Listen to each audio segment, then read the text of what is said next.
des étapes de la nouvelle naissance. Il a été l'adoption.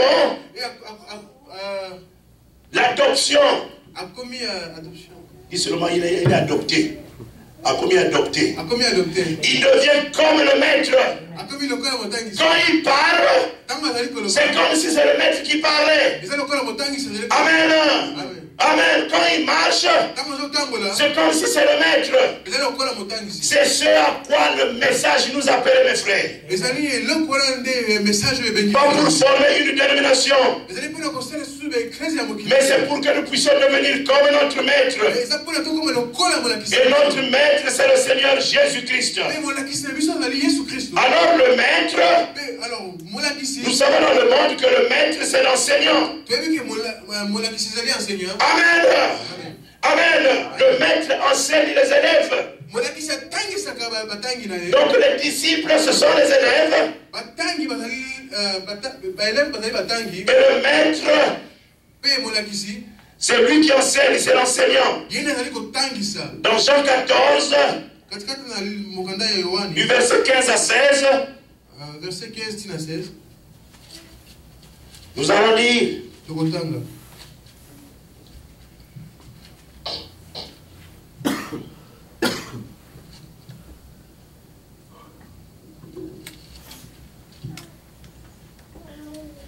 Je vais lire en anglais et mon frère va lire ça en français. But the Helper, the Holy Spirit, whom the Father will send in my name, he will teach you all things and bring to your remembrance all things that I've said to you. C'est ça, 14 à 20, non, 14 à 26. Je crois que je vous ai donné le mauvais. Jean 14, 26. Jean 14, 26. Mais le consolateur, l'Esprit Saint que le Père enverra en mon nom, vous enseignera toutes choses et vous rappellera tout ce que je vous ai dit. Qui vous enseignera toutes choses? Le Saint-Esprit. Amen. Amen. La Bible dit ici, le Saint-Esprit l'aide.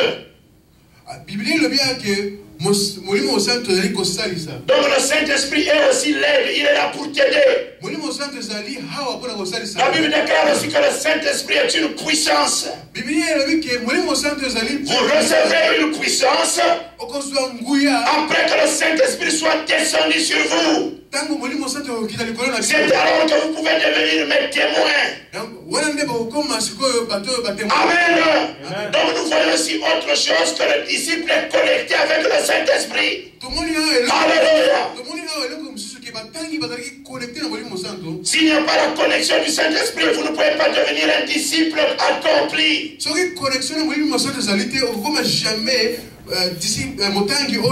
Amen. Il faut le Saint-Esprit, c'est lui l'enseignant. Est-ce que vous comprenez? Quand vous lisez le message, quand vous lisez la Bible, quand vous écoutez le prédicateur, le Saint-Esprit prend cette parole, il commence à vous révéler la parole. Amen. Vous n'avez pas besoin d'aller au séminaire. Vous n'avez pas besoin d'étudier le message par votre propre intelligence. Il faut l'intelligence suprême du Saint-Esprit pour vous enseigner le message, pour vous enseigner la Bible. La Bible déclare que Jésus ouvre leur esprit pour qu'ils puissent comprendre les Écritures. Amen. Amen. So le disciple doit rechercher le baptême du Saint-Esprit. Dieu est prêt à vous le donner, mes frères. Dieu est prêt à vous le donner, ma soeur. Le Saint-Esprit. Amen. Vous devez seulement remplir les conditions de Dieu. Que pour que le Saint-Esprit ait descendu le jour de la Pentecôte, Le Saint-Esprit, il est là prêt à vous baptiser. Vous devez seulement remplir les conditions pour aller de la justification, sanctification jusqu'au baptême du Saint-Esprit. Vous accordons la nouvelle naissance. Parce que la Bible déclare, si un homme n'est pas né de nouveau, il ne peut pas voir le royaume. Comment pouvez-vous entrer dans un royaume que vous ne pouvez même pas voir? Alléluia. Avant de rentrer dans une porte, vous devez d'abord voir la porte. Avant de rentrer dans le royaume, vous devez voir le royaume. Or Jésus dit, sans le Saint-Esprit, vous ne pouvez pas voir le royaume. Puisque vous ne pouvez pas voir, vous ne pouvez pas entrer. Puisque vous n'êtes pas entré, vous ne pouvez pas comprendre. Alléluia. Mais le disciple accompli, il voit le royaume. Il entre dans le royaume. Il demeure dans le royaume. Et le royaume de Dieu, c'est le Saint-Esprit. Amen, amen. Nous devons devenir des disciples accomplis. Pas des bébés spirituels. Amen. Dieu ne vous appelle pas à rester des enfants. Oh frère. Oh sœur. Toujours là se plaindre. Ça, ce n'est pas un disciple. Un disciple, c'est aussi un soldat. Amen. Il est revêtu de l'armure de Dieu. Il manie l'épée de la parole. Alléluia. Quelle que soit la tempête, quels que soient les problèmes, lui, il est derrière le voile du Saint-Esprit. Dans la gloire de la Shekinah. Amen. Il ne peut plus être bousculé. Il est équilibré. Il n'est pas déséquilibré. Alléluia. Un disciple accompli, enseigné lui-même par le Saint-Esprit. Et le Saint-Esprit va vous enseigner toutes choses. Amen. Oh, c'est merveilleux. Quand vous êtes enseigné par le Saint-Esprit. Je vais lire une citation. L'ange de Dieu, prêché en 1947. Amen. Nous allons lire ici. Et le frère va traduire. Il dit, remarquez quand le temps de la promesse s'approchait. Il y avait un pharaon qui était sorti, qui ne connaissait pas Joseph. Et il avait mis les fardeaux sur le peuple. Chaque fois que la promesse commence à s'accomplir dans votre vie, il y a toujours un pharaon qui s'élève pour vous persécuter, pour mettre les fardeaux sur vous, afin que vous puissiez renier les promesses. Remarquez, frère Branham dit que Pharaon, le nom de Pharaon n'était pas écrit ni dans le livre de vie, ni dans le livre de vie de l'agneau. Comme Pharaon, et comment maintenant un livre, il y a un yoté, comment appelle un livre, le nom Pharaon n'était pas écrit dans un livre. Aucun livre. Il était un vase de colère. Alléluia. Il devait pour persécuter les enfants de Dieu. Mes frères, il y a des gens comme ça qui sont là pour vous persécuter. Des pharaons dans votre vie. Quand vous êtes prêt de vous approcher de la promesse, quand vous êtes proche du but, c'est là où ça devient difficile. Alléluia. Avant le lever du soleil, il fait toujours très noir. Mais le soleil est proche. Quand vous arrivez au but, maintenant nous savons que nous sommes au but. Nous sommes vraiment près de l'enlèvement. Alors les persécutions deviennent sévères. Alors la déception devient même très forte. Alors, déception comme mingi. Parce que l'on lève main sur nous. Quand Israël était prêt d'être délivré de l'Égypte,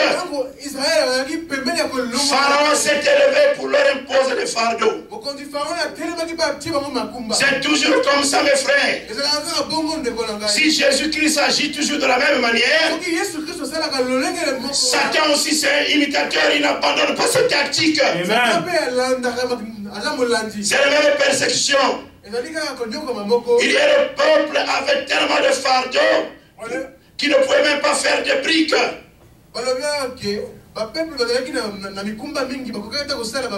Qu'ils étaient supposés faire. Et maintenant, vous pensez, quel est ce Dieu-là qui va donner un tel fléau à son peuple?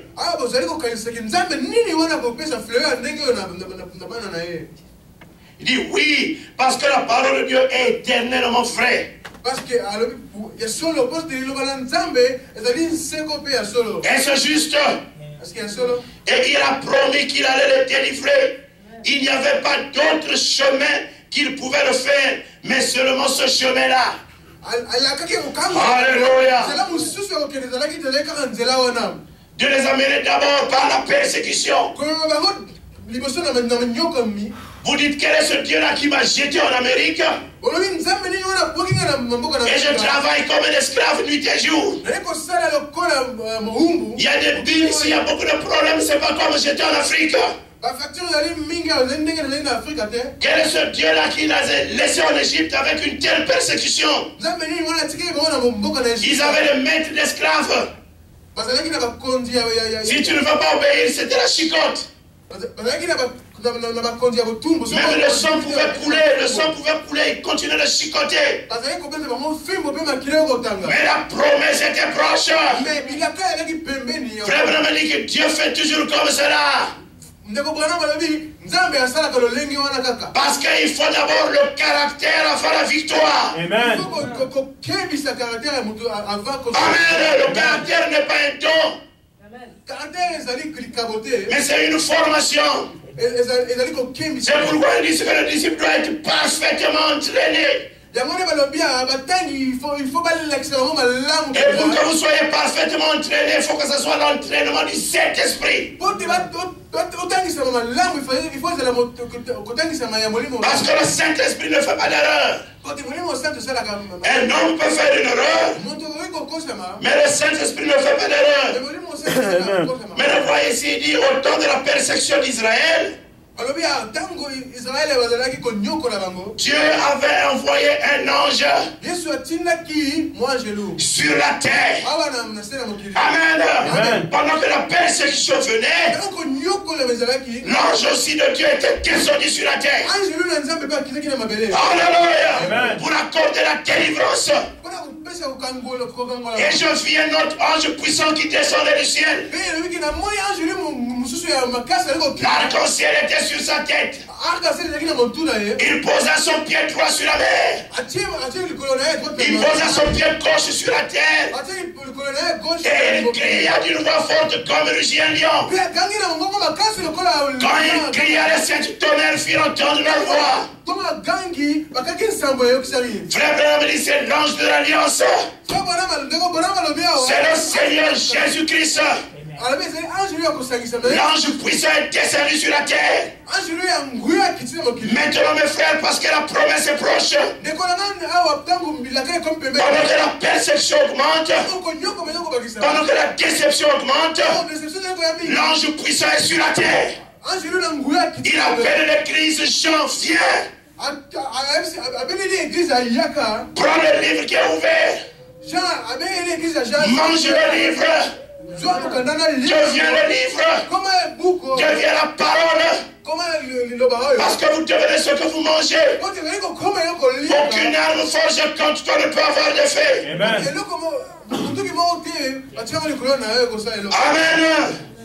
So, l'ange était descendu là-bas sur la terre. Au même moment que la persécution était là.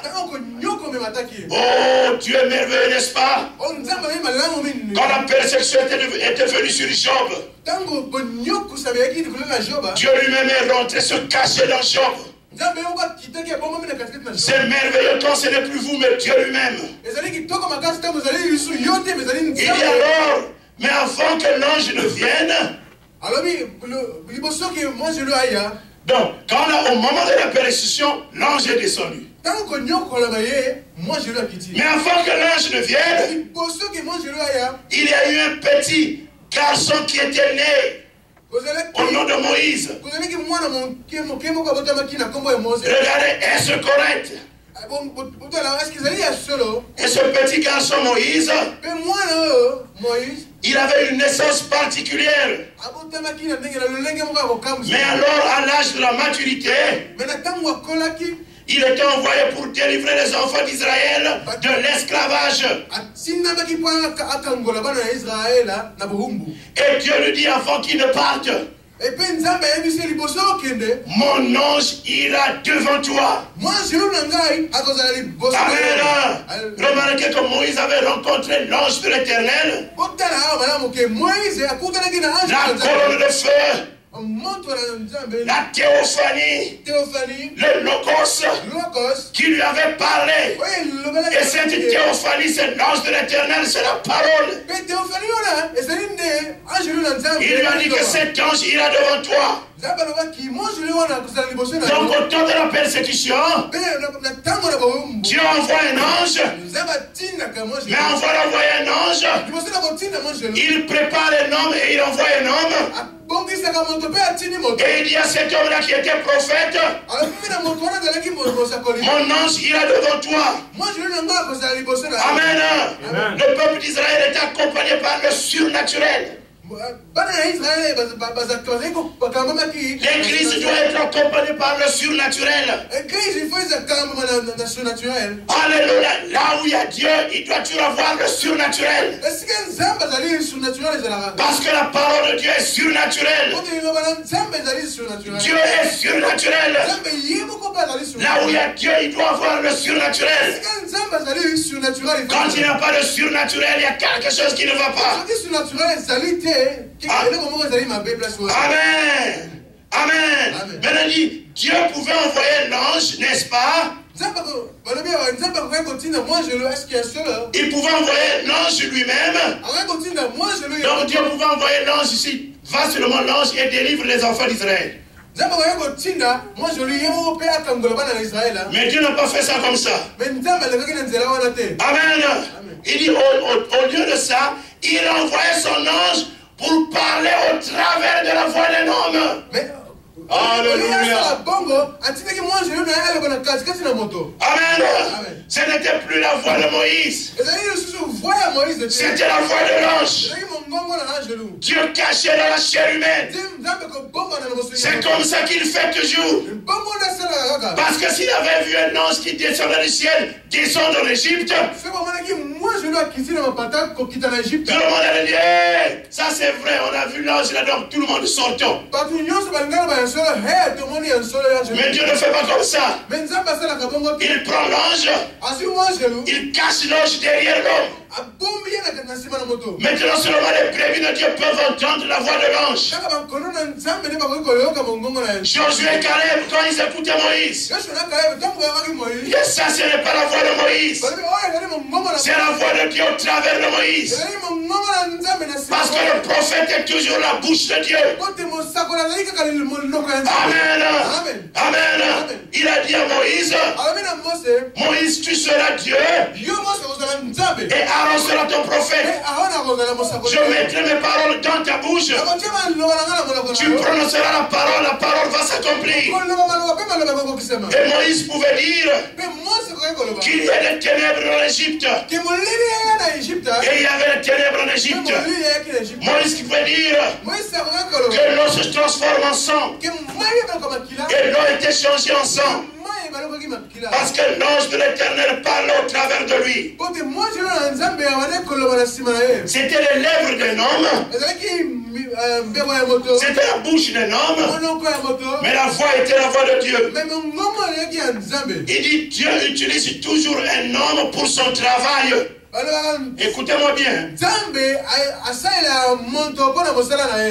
Amen. Amen. Amen. Amen. Parce que quand nous parlons du Saint-Esprit, vous devez aussi reconnaître le Saint-Esprit vit dans les hommes. Amen.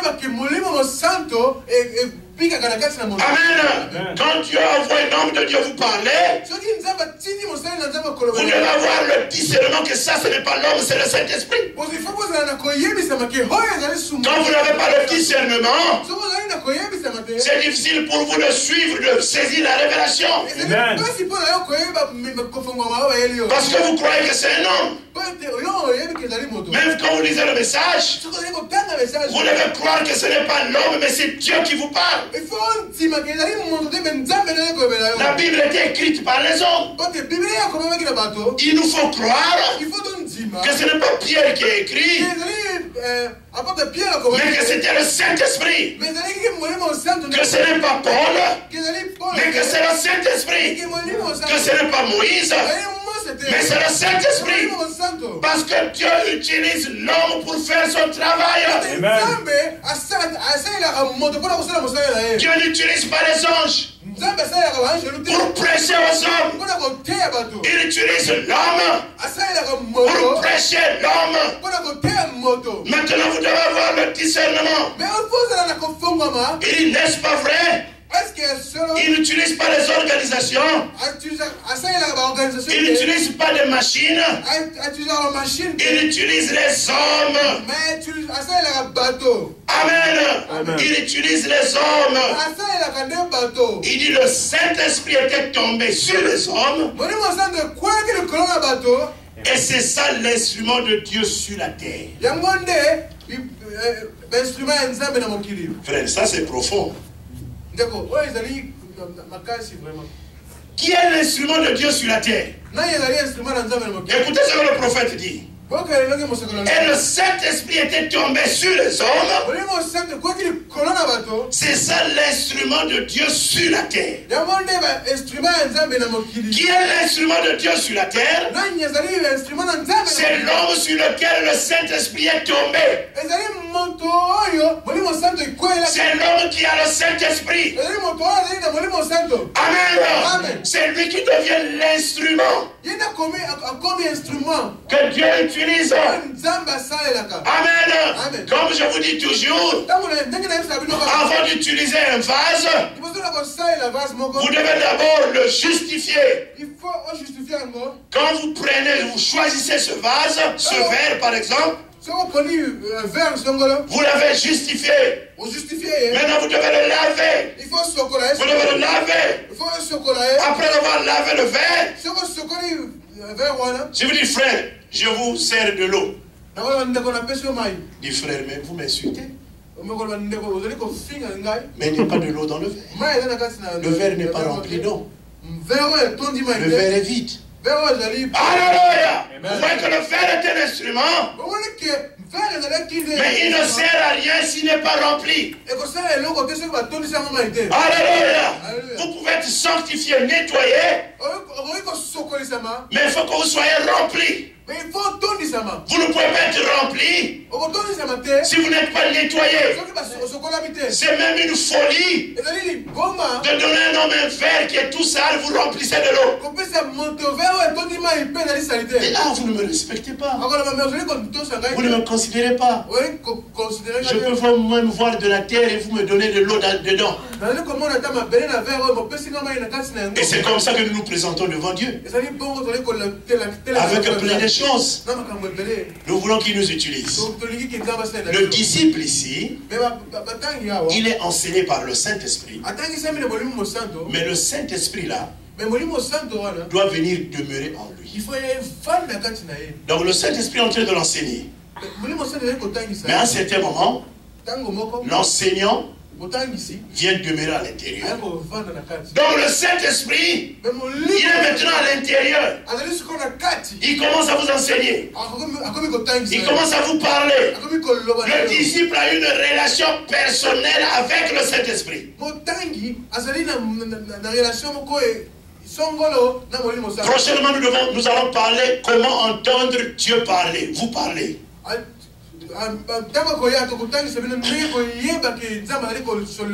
Parce que si Dieu ne vous a jamais parlé, et si Dieu ne vous parle pas, c'est très grave. Ça montre qu'il n'est pas votre père. Parce que c'est un père qui ne vous a jamais parlé. Vous dites, ah, ça c'est quel genre de père? Il ne m'a jamais parlé. Hier, le frère Résolu a appelé son père au téléphone. Frère Résolu. Résolu. Il a appelé. Ils ont parlé au téléphone. Il dit, ah voilà, c'est mon père. Je lui ai parlé, le père a reconnu, oui, c'est mon fils. Il dit, ah, c'est qu'il y a eu une relation. Ouais, il a parlé au père. Mais comment un chrétien, et Jésus-Christ, Dieu est ton père, mais tu lui as jamais parlé. Et il y a aussi ce genre d'enfant, quand papa parle, il n'écoute pas. Vous voyez? Le disciple doit écouter. Donc il a une relation avec le père. Donc vous voyez ici que le disciple, le Saint-Esprit demeure en lui. Et frère Branham dit, c'est ça l'instrument de Dieu sur la terre. Mes frères, c'est très important de devenir l'instrument de Dieu sur la terre. Parce que vous êtes remplis du Saint-Esprit. Amen. Maintenant, le prophète nous montre ici que Dieu avait créé Adam pour qu'il soit son représentant sur la terre. Amen. Il était créé pour être disciple de Dieu. Pour manifester Dieu sur la terre. C'est ça le but de la création du premier Adam. Il dit aussi au paragraphe 21 que Adam était le premier qui avait la juridiction sur toutes choses sur la terre. Est-ce juste? Sur tous les animaux. Amen. Adam avait la juridiction sur toute la terre. Mes frères, ça c'est sérieux. La juridiction. Qu'est-ce que ce mot signifie? Jury signifie loi. Diction. Ça vient du mot latin dicere. Ça veut dire parler. Donc, loi pour parler. Donc, l'autorité pour parler. Celui qui a l'autorité légale pour parler. Donc, avoir la juridiction, c'est d'avoir l'autorité. Et Adam était le premier à qui Dieu avait donné l'autorité sur toute la terre. Amen. Mon frère, je suis en train de parler de ta position. Jésus avait l'autorité. Lui, le deuxième Adam, quand il parlait, il ne parlait pas comme les pharisiens. Il ne prêchait pas comme les pharisiens. Alléluia. Il dit, je le veux. Sois pur. Et la lèpre quittait la personne. Alléluia. L'aveuglement fouillait. Même la mort ne pouvait pas se tenir devant lui. L'eau se mettait au garde à vous.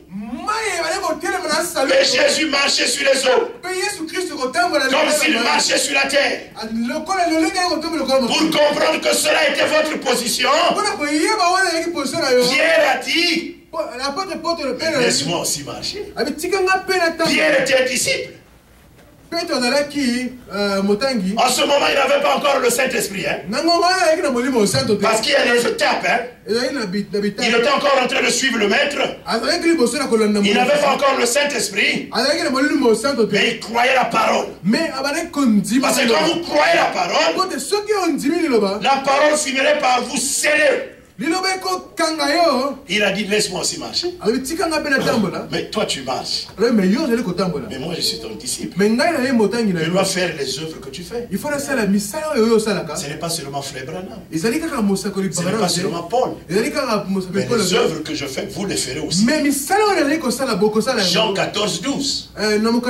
Parce que Frère Branham dit, Dieu n'a pas fini ce qu'il devait faire sur la terre. Maintenant, à toi, son fils, sa fille, de continuer. Pierre dit, je veux aussi marcher. C'était sa position dans le jardin d'Éden avant la chute. C'était la position d'Adam. Adam pouvait marcher sur les eaux. Il pouvait déplacer les montagnes. Il avait même nommé les animaux. Dieu n'est jamais venu faire pour corriger. Non, Adam, ici tu vas faire une erreur, je vais corriger. Au lieu de serpent, on va donner à Abel. Vous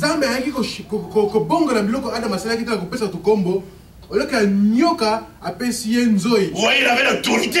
Quand Adam disait lion, c'était lion. Adam était rentré dans la pensée de Dieu. Amen. Quand il parlait, c'est exactement ce que Dieu aussi parlait. La preuve, Dieu lui-même est le lion de la tribu de Juda. Mais le nom lion était premièrement prononcé par Adam. Quand il nommait les animaux, Dieu approuvait. Amen. Amen. C'est comme ça, Adam. Il venait le soir dans le jardin pour regarder. Mon fils, aujourd'hui, qu'est-ce que tu as fait? Dis à papa, tu vois l'arbre là? Parce que tu m'as laissé de prendre soin du jardin. Tu vois, j'ai déplacé ça par ici. Voilà, il est comme moi. Il prononce la parole et la nature obéit. C'est comme ça que Dieu avait créé. Vous voulez que je vous donne l'écriture? C'est dans Genèse 1. Nous avons l'écriture et le message. Quand il les a créés, nous avons l'écriture dit dominer. Genèse 1, 26.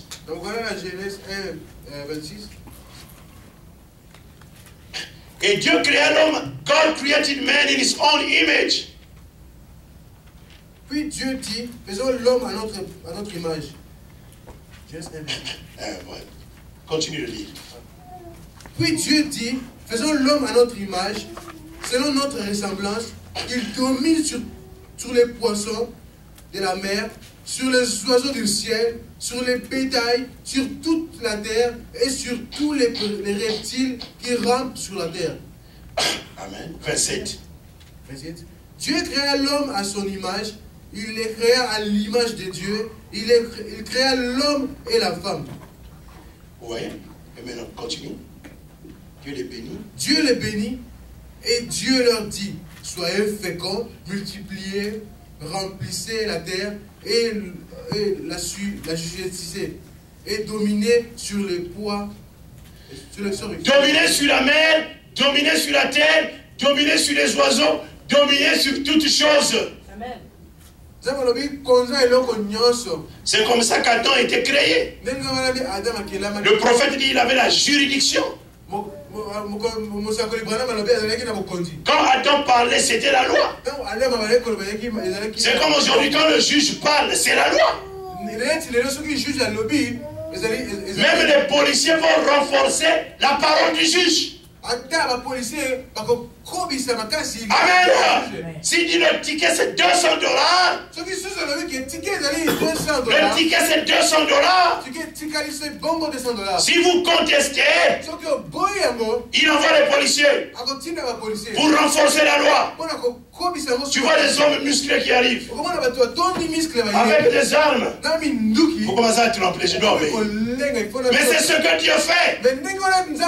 Quand tu prononces la parole, alléluia, Satan, au nom de Jésus, je prononce la guérison sur mon enfant. J'ai l'autorité pour le dire. Je suis fils ou fille de Dieu. Alors que le diable qui est en infraction, parce qu'il n'a pas le droit de oppresser l'enfant avec la maladie, parce que Jésus-Christ est venu déjà nous racheter de la maladie de toutes ces choses. Alors le Saint-Esprit vient pour renforcer, accompagné par les anges. Il dit, Satan, tu vois l'enfant là, le gars, ils ont prononcé la parole. Par mes maîtres sur l'enfant est déjà guéri. Alors dégage. Le Saint-Esprit, c'est le policier qui renforce. Si vous voulez agir, faites appel au Saint-Esprit. Laisse-le agir à ta place. Amen. Amen. Amen. Priez, un chrétien prie. Il parle la parole. Parce que le Saint-Esprit n'écoute que la parole. Même les anges de Dieu n'écoutent que la parole. Pas tes propres fabrications. Mais la parole de Jésus-Christ. C'est une épée. Mais qu'est-ce que fait l'épée? L'épée va à la guerre. Pour désarmer l'ennemi. Alléluia. Vous prononcez la parole par la foi. Le Saint-Esprit prend la parole et fait accomplir la parole. Qu'est-ce qui fait accomplir la parole? C'est le Saint-Esprit. Par la foi. Sans le Saint-Esprit, rien ne peut se faire. Amen. C'est le Saint-Esprit, ce n'est pas un homme. C'était le Saint-Esprit, pas Frère Branham. C'est le Saint-Esprit, pas Paul. C'est le Saint-Esprit, pas les hommes. C'est pourquoi un véritable disciple doit être rempli du Saint-Esprit. Je ne vous enseigne pas la théologie.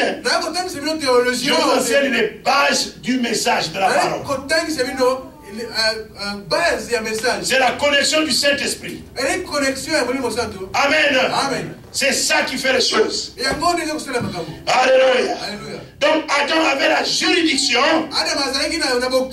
sur toute la terre, sur tous les animaux.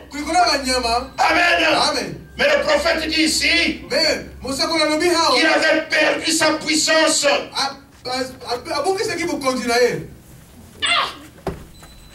Adam avait l'autorité sur la terre. Quand il parlait, c'était la loi. Amen. Mais il a perdu sa puissance.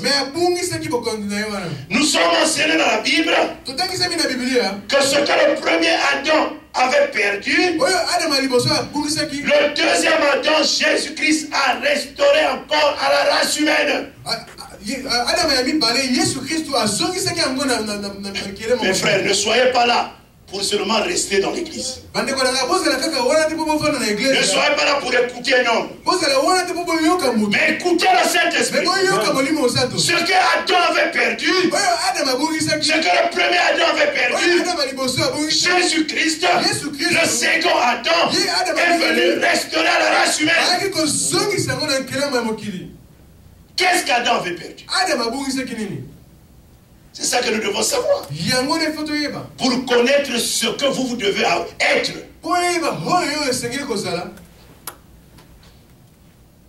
Si on dit que ton père t'avait donné un trésor qui coûte $1 billion, vous ne pouvez jamais épuiser $1 billion dans votre vie. Jamais. Vous pouvez utiliser même 5 000, 10 000 $ chaque jour. Vous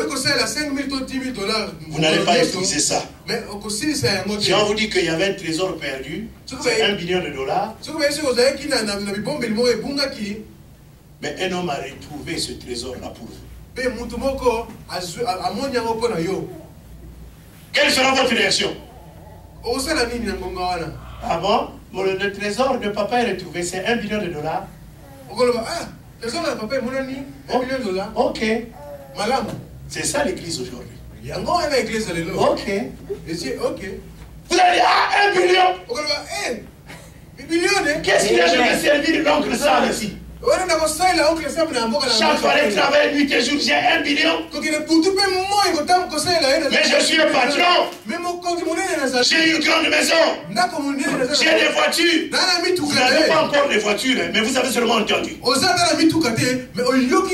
Vous dites, madame, nous sommes riches. Nous vivons dans une grande maison. Même pas Green Valley. Mais à Green Valley. Non, 1000 fois Green Valley. C'est là où nous allons vivre. Tu n'as plus à laver les assiettes. Il y a une machine robotique. Tu fais rentrer comme ça, les assiettes se lavent. Il y a même un robot qui prend les assiettes et fait rentrer là-bas.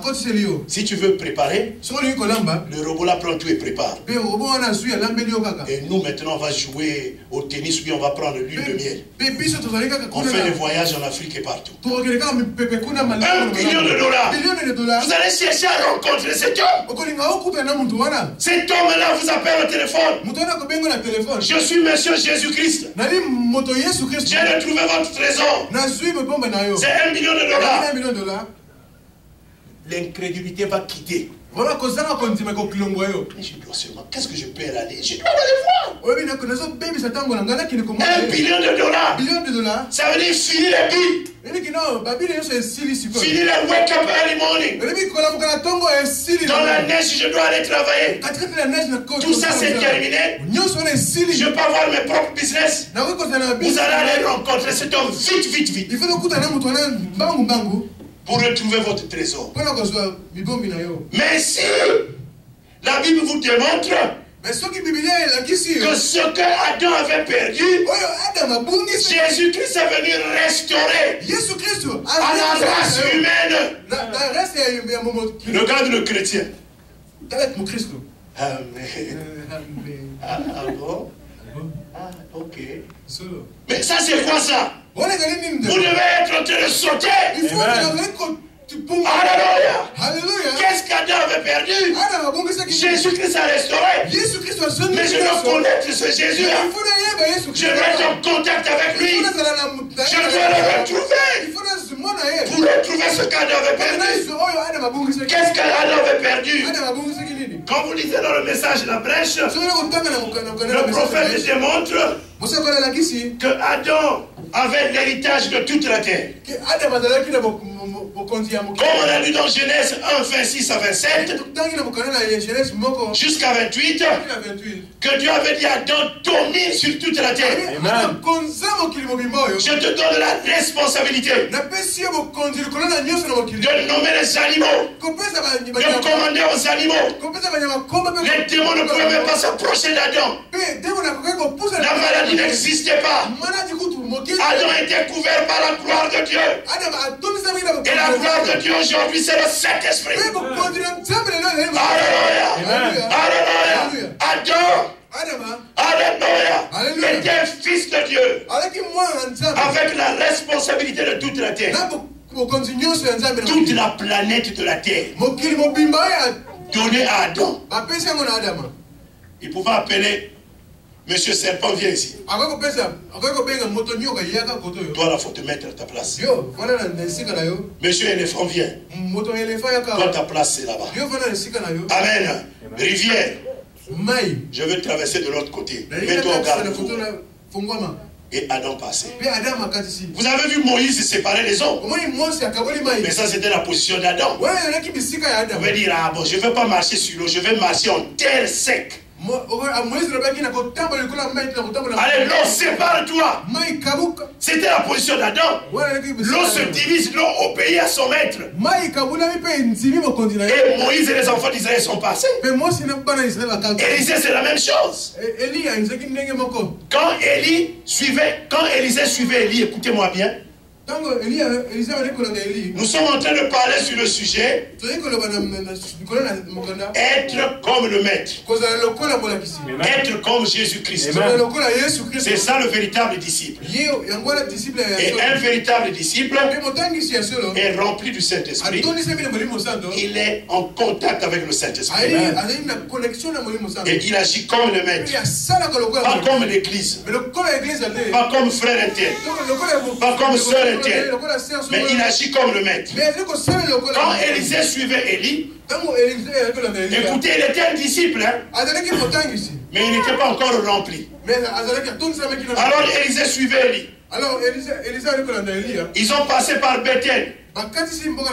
Élisée suivait toujours. Il dit reste ici. Non, moi je vais te suivre. Quand j'ai décidé de suivre Jésus, même si j'arrive à un stop, il y a le Night Club. Moi je continue. Je reste pas là. Quand je vais encore à un endroit, il y a des baby suits, bathing suits, je ne sais pas moi là, des parties comme ça. Moi je ne reste pas là, je continue. Alléluia, ils sont arrivés jusqu'au Jourdain. Que quelqu'un dit Amen. Est-ce que ce n'est pas la vérité? On vous prêche l'évangile simple. On vous prêche la Bible. Amen. Quand ils sont arrivés au Jourdain, Élie avait l'Esprit de Dieu sur lui. Il prend seulement son manteau. Il dit Jourdain, sépare-toi. Tu n'avais pas besoin, on va fabriquer un bateau et après on va traverser sur l'eau. Ça c'est du retard. Alléluia, même la voiture c'est un retard. Oh, je conduis Lexus. Tu vas là-bas, l'huile est finie dans le moteur. Ah, il faut encore ajouter d'huile. Oh, l'essence est terminée, ajoute l'essence. Oh, la pompe, oh, ne marche pas. C'est le retard. Avec le Saint-Esprit, Adam pouvait se tenir ici. Ok, je vais partir à downtown. Directement il a downtown. C'est comme l'esprit avait enlevé Philippe et le dépose à un autre endroit. Amen. Donc Élie regarde le Jourdain. Le Jourdain commence à trembler. Quand le Jourdain se sépare, il traverse. Il dit à Élisée, qu'est-ce que tu veux? Voyez, Élisée n'a pas dit get rich quick. Je veux la prospérité. Comme les églises d'aujourd'hui ne prêchent que sur la prospérité. Mais la prospérité matérielle, c'est une petite chose. La Bible dit chercher premièrement le royaume de Dieu. Quand Salomon a prié, il dit Seigneur, maître du ciel et de la terre, accorde-moi seulement la sagesse. Pour savoir conduire ton peuple, la sagesse. Pour savoir conduire ton peuple. Alors Dieu dit, oh, tu as demandé la sagesse. Tu n'as pas demandé la mort de tes ennemis. Parce qu'il y a des chrétiens quand ils prient, des soi-disant chrétiens. Oh Seigneur, frappe-le. Oh Seigneur, frappe-la. Ça c'est une prière de l'enfer. Un chrétien ne demande pas de prière comme ça. Un chrétien dit Seigneur, bénis-le. Même s'il me persécute, bénis-le encore. Il a dit tu n'as même pas demandé la mort de tes ennemis. Je vais tout te donner.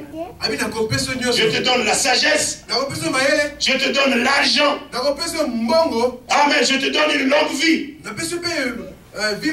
te donne tout ça. Amen. La richesse, c'est rien. Si Dieu veut vous rendre riche en un jour. La Bible dit et Jacob devint très riche. Amen. C'est pourquoi ne vous inquiétez pas de ces choses. Donc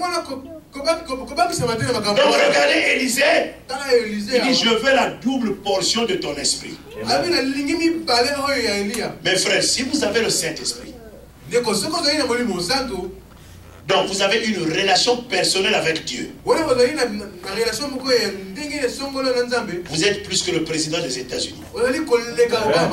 Amen. Que le Saint-Esprit vous parle et vous parlez au Saint-Esprit. On dit Dieu ne m'a jamais parlé. Le dimanche suivant nous allons parler sur la relation personnelle avec Dieu. Comment communiquer avec le Saint-Esprit? Il faut que Dieu vous parle. Dieu ne parle pas seulement au pasteur ou au prophète. Si vous êtes un disciple accompli, alors le maître doit vous parler. Il dit, je veux la double portion de ton esprit. Regardez ce qu'Élie lui a dit. Si tu me vois, quand je vais être enlevé, cela est possible. En d'autres termes, Élisée devait être concentré à regarder le prophète Élie. Il ne peut plus regarder à gauche, ni regarder à droite. Il devait regarder le prophète Élie pour qu'il puisse le voir, être enlevé et recevoir la double portion. Vous cherchez le baptême du Saint-Esprit, mais toujours vous êtes là à regarder à gauche, toujours vous êtes là à regarder à droite. Oh, on a dit ceci. Vous êtes rapide au téléphone, rapidos. Le téléphone avec vous ne dort pas. Je vais vous dire ce qui arrive. Vous n'avez jamais les nouvelles du ciel. Vous avez toujours les nouvelles de la terre. Ça montre que vous vivez sur la terre. Ça montre que vous êtes attaché sur la terre. Un véritable fils de Dieu. Une véritable fille de Dieu. Il annonce toujours les nouvelles du ciel. Oh, écoutez mes frères. Ce que le Saint-Esprit a fait aujourd'hui, il y a un malade qui est guéri, il y a un aveugle qui voit. Nous étions à la prière, l'église a tremblé, il y a eu un tremblement de terre, il y a un homme qui était lié par des démons, il a été délivré. La véritable épouse, le véritable disciple, son téléphone, c'est la prière. Quand il commence à texter, il texte Jésus-Christ, il texte le Saint-Esprit. Alléluia. Dites Amen. Mais vous êtes là toujours à texter. Vous envoyez 1000 textes par jour. 1000 textes par jour. Quand on regarde votre téléphone, appel après 5 minutes, appel. Quand est-ce que vous parlez au Saint-Esprit? Quand est-ce que vous communiez avec Dieu? C'est pourquoi il n'y a plus la puissance de l'Église. Parce que les gens n'ont plus la relation personnelle avec Jésus-Christ. Les chrétiens d'aujourd'hui, c'est des chrétiens distraits. C'est des chrétiens qui sont froids. Comment voulez-vous que Dieu puisse vous parler quand vous êtes trop busy? Même un père naturel, quand un enfant, mais un enfant comme Élie, Elijah, n'a pas encore de lui parler, il ne peut pas encore lui dire des secrets. Il est encore enfant. Il court là-bas. Il court là-bas. Il court ici. Il crie. Je vais attendre qu'il va grandir. Parce que là, si je lui dis des secrets de la maison, qu'est-ce qu'il va faire avec ça? Il va commencer à dire à ses voisins, hey! Je vais vous dire là où se trouve l'argent de mon père. Ça se trouve là-bas. J'ai même le clé. Je peux vous donner. Parce qu'il n'est pas encore sage, c'est un enfant. Amen. Un disciple doit être